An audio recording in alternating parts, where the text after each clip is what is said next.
За сайн байцгаана уу, намайг Хатас гэдэг.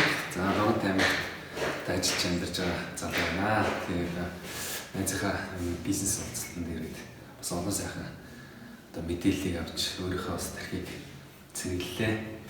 Өнөөдөр манай аймагт ирсэн танд таалагддаг байна юм. Таалагддаг байх юм. Ер нь бол яг залуучуудад ерөөсөн хамгийн их тулгамдаад байгаа асуудлын талаар бол яг шинээр одоо бизнес эрхлэж байгаа, эсвэл бизнес эрхэлж байгаа залуучуудад ямар асуудал тулгардаг вэ? Энэ талаараас бид бүхэнд одоо аюул тийм хэрэгцээтэй мэдээллийг өгч бас асуудал дээр манайд яг тулж ингээд ярилцж байгаа одоо бид бүхэнд аюул үр дүн ач холбогдолтой байна.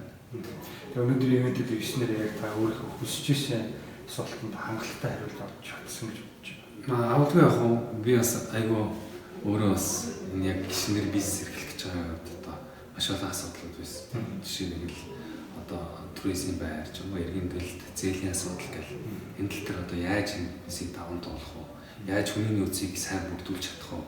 Одоо цаашдаа маркетинг үйл ажиллагаа яаж тогтвортой барьж авч явах вэ гэдэг тал дээр бол өөрийнхөө хувьд бол маш хангалттай аюул сэтгэл өндөр одоо мэдээллийг авч чадлаа. Ивент маань тэгээ өнөөдрөөс эхлээд үргэлжлээ 10 хоног болох юм байна. 10 үргэлжлээд тэгээ дараагийн ивентэд маань яг ямар хүмүүс ирээсэй гэж тавьж байна.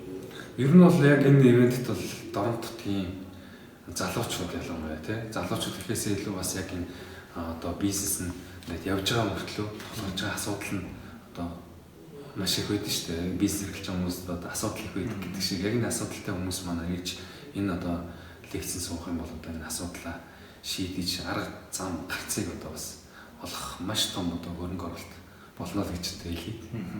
За баярлалаа хүлцэн ирсэнд. За баярлалаа. Хамраарай.